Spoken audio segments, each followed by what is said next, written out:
The distance x of a particle from a fixed point O is given by x equals a cos omega t plus epsilon, where a, omega and epsilon are constants.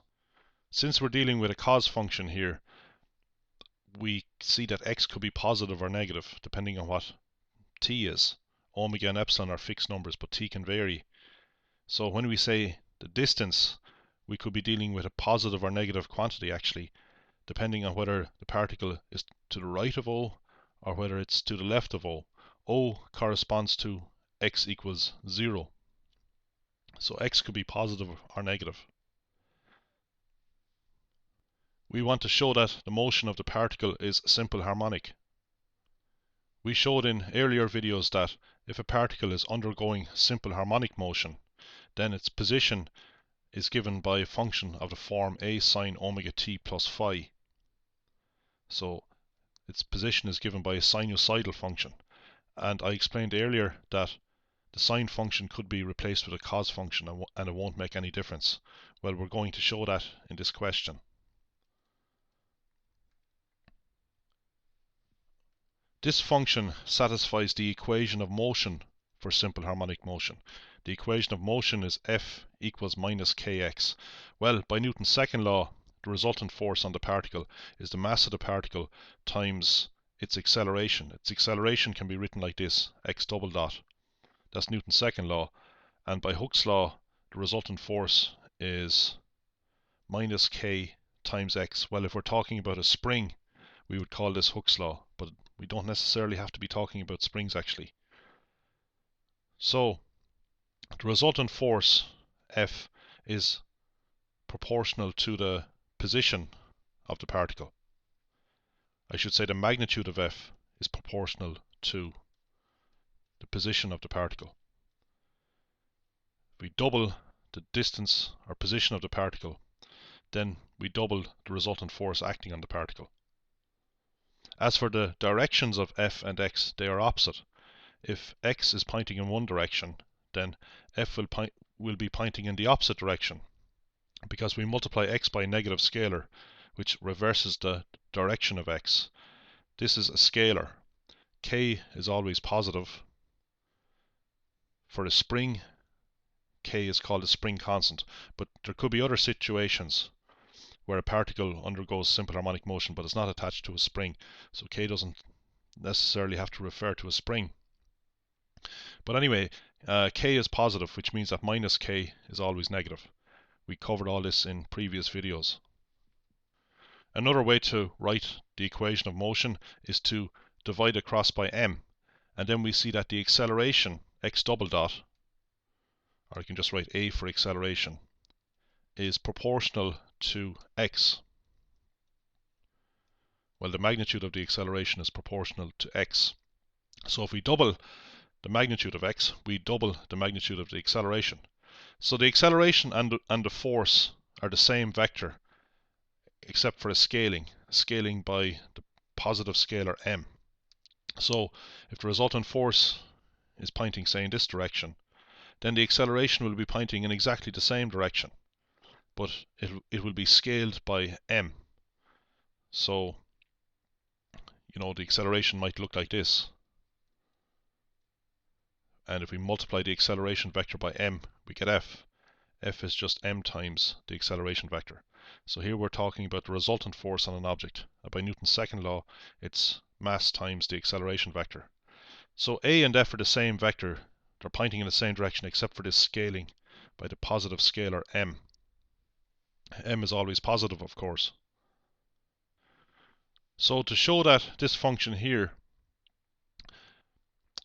describes a particle undergoing simple harmonic motion, what we need to do is show that the second derivative of x with respect to time, another way we can write that is d2x dt2, which is the acceleration, of course, is some negative constant times x. So we just go ahead and differentiate this function with respect to t twice. Here is the first derivative. This is dx dt, or x dot. This would be the velocity of the particle. Differentiating the cos function gives us a negative sine function. And then we multiply by the derivative of this angle here with respect to time. and that gives us the coefficient of t, which is omega. That comes out in front, so we get minus omega a sine of omega t plus epsilon. We covered this in earlier videos. Then we get the second derivative. When we differentiate the sine function, we get a cos function. And we still have these constant factors in front. But then we differentiate, by the chain rule, we differentiate this angle to get omega. So we have omega times minus omega a. That's minus omega squared a. So there's the acceleration. We want to show that the acceleration is a negative scalar times x. Well, let's see how we can write this. We can actually write this as minus omega squared times all of this here, but that's just x. So we can see that x double dot equals minus omega squared. Now, is this a negative scalar? Well, it is actually, because omega squared is always positive. If we square any number, we always get a positive value. And if we stick a minus sign in front of that, we get something that's always negative. So we see that we have a negative scalar here. As a matter of fact, omega squared is equal to k over m, which means that omega is equal to the square root of k over m. So this line here shows that the particle undergoes simple harmonic motion. Its acceleration is proportional to its position. We double our displacement, we could say. If we double the magnitude of the displacement, we double the magnitude of the acceleration, or we double the force acting on it. A particle moving with simple harmonic motion starts from a point 5 centimeters from the center of the motion with a speed of 1 centimeter per second. Let's just illustrate that. So let x equal 0 be the center of the motion. By center of the motion, they mean the equilibrium position. So when the particle is at this position, x equals 0, the resultant force on it is 0. Its acceleration is 0. That doesn't mean it's stopped. It could actually be moving. It's oscillating. As a matter of fact, its velocity is greatest here, but its acceleration is 0 at this instant. If the mass was attached to a horizontal spring and the system was brought to rest, then the particle would sit here and the spring would neither be stretched nor extended. So we're given that the particle starts at a position 5 centimeters from the center of the motion. So we could put the particle at x equals 5. This is the positive x-axis. Or alternatively, we could have put it at x equals minus 5. Makes no difference, as long as the particle is 5 centimeters from x equals 0. So let's put it here. And we are told that the particle starts here. Now, that doesn't necessarily mean that the particle starts moving here. It doesn't necessarily mean that the amplitude is 5 and the particle is released. I mean, the particle could have been moving all along, but we know that at t equals 0, the particle is at x equals 5. The particle could have been moving prior to t equals 0. It's just the timer starts when the particle is here. Now we're given that the speed is 1 centimeter per second. Now the speed is the magnitude of the velocity. So the particle could be moving to the right with a speed of 1 centimeter per second. That means its velocity will be plus 1 centimeter per second. Or the particle could be moving to the left with a speed of 1 centimeter per second. So that means its velocity would be minus 1 centimeters per second. So it's not stated what the velocity is. We only know the speed, so we have a choice. We can set v equal to plus 1 or minus 1. I'd set it equal to plus 1.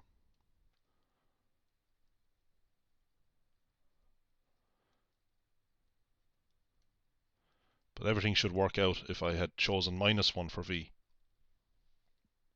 So let's consider the position at t equals 0. Of course, x is a function of time, so we want to get x at time 0. We plug 0 in for t. We get a cos epsilon.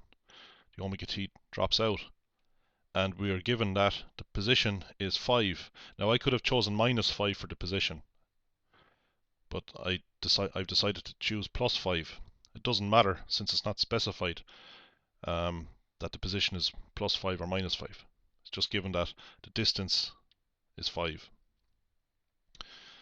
Alright, so here's one equation involving the amplitude of the motion A and epsilon. Epsilon is called the phase. Now, we are also given information about the speed. Well, to get the speed, we have to get the velocity. That's x dot. That's the derivative of x with respect to time. And we saw that earlier. It's minus a omega sine of omega t plus epsilon. Let's get the velocity at time 0. So we just plug 0 in for t. We get minus a omega sine of epsilon. When you put 0, the omega t drops out. So this is the velocity. Now we want the magnitude of the velocity, which is the speed. So we get the magnitude of this quantity here. We can actually drop that minus sign when we get the magnitude of minus a omega sine epsilon. This equals 1, because the speed is 1. You see, this quantity could be positive or negative, depending on epsilon. For some values of epsilon, this is positive, the sine function is positive, but for other values of epsilon, the sine function is negative. And so on. So this entire quantity could be positive or negative. So by getting the magnitude, we ensure that it's positive. We actually have enough information now to find A and epsilon. We have two equations and two unknowns. And once we know what A and epsilon are, we can actually answer this question here. So first of all, I will go and get A and epsilon. Now, the cos of epsilon could be positive or negative. A could be positive or negative, although usually A is taken to be positive. This number out here in front is normally taken to be positive. But we see with the second equation here, the best thing to do is to square both sides of it. That means if A omega sine epsilon is negative, if we square it, it's automatically positive. Then we square the 1. So what I will do is I'll square both equations. Well, we mightn't have to square this one, but you'll see that it's easier to work out if we square both of them.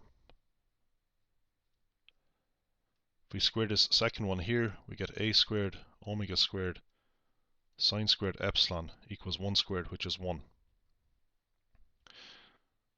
Well, actually, we do need to square this, because to solve between these equations, I'm going to divide the second equation by this one here. So if we take a squared omega sine squared epsilon and divide by a squared cos squared epsilon,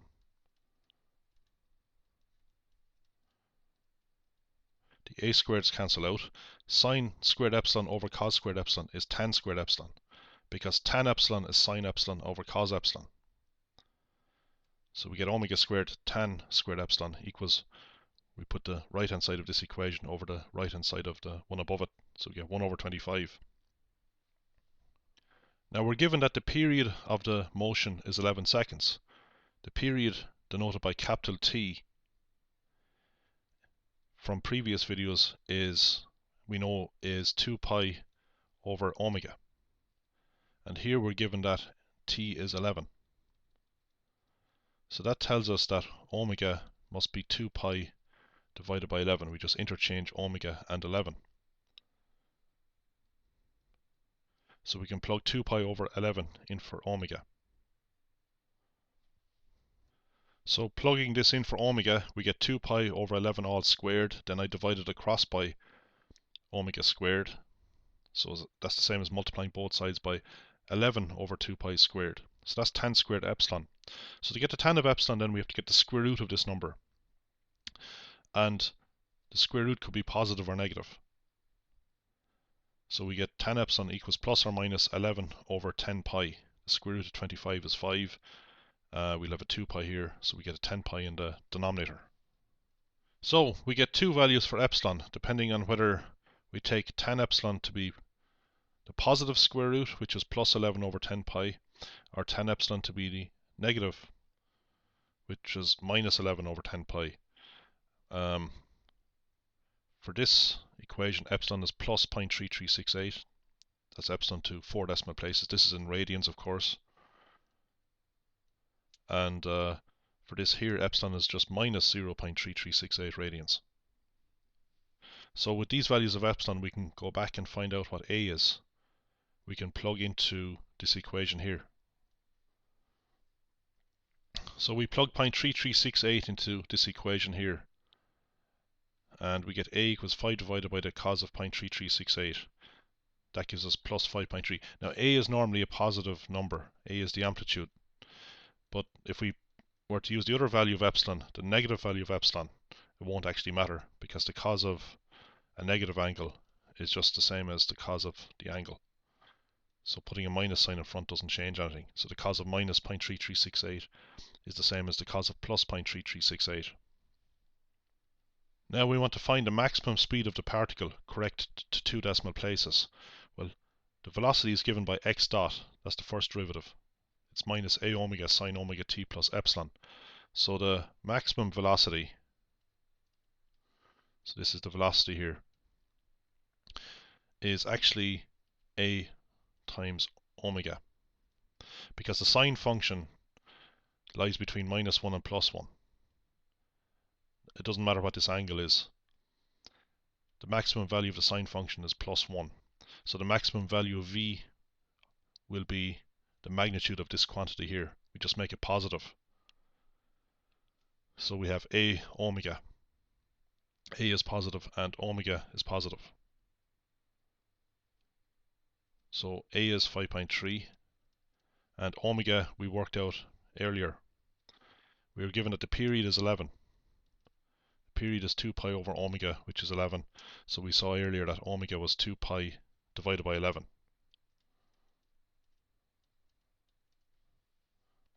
To 2 decimal places, this is 3.03. The units are centimeters per second, not meters per second, because the initial speed was given in, well, not the, well, it is the initial speed, t equals 0, is given in centimeters per second, and the initial position was 5 centimeters.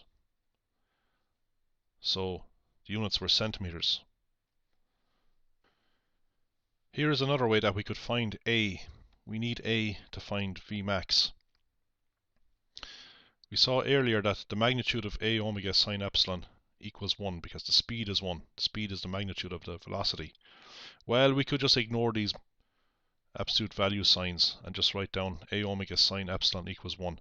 We will just consider the situation, or the value of epsilon, which will make the velocity positive. So the velocity is plus 1. It won't actually matter because epsilon doesn't come into this calculation, it turns out. But it wasn't so clear at the start that epsilon was all that valid. Anyway, that's one equation. We know that omega is 2 pi over 11. So we plug 2 pi over 11 in for omega, and we rearrange this to find sine epsilon.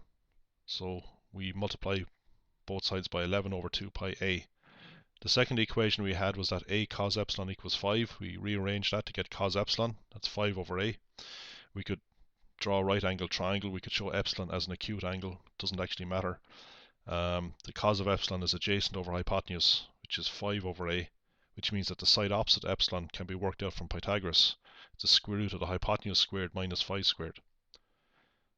So then we can note that sine of epsilon is 11 over 2 pi a. But we can also get it from this right angle triangle. Sine of epsilon is opposite root a squared minus 25 over the hypotenuse a. Then we could solve this equation for a. We can multiply both sides by a, square both sides, and we will find that a is equal to 5.3. So that's just another way of doing it. Anyway, to get back here to V max, we said in previous videos that the motion of a particle undergoing simple harmonic motion can be modeled by a particle moving with uniform circular motion in a circle whose radius is equal to the amplitude.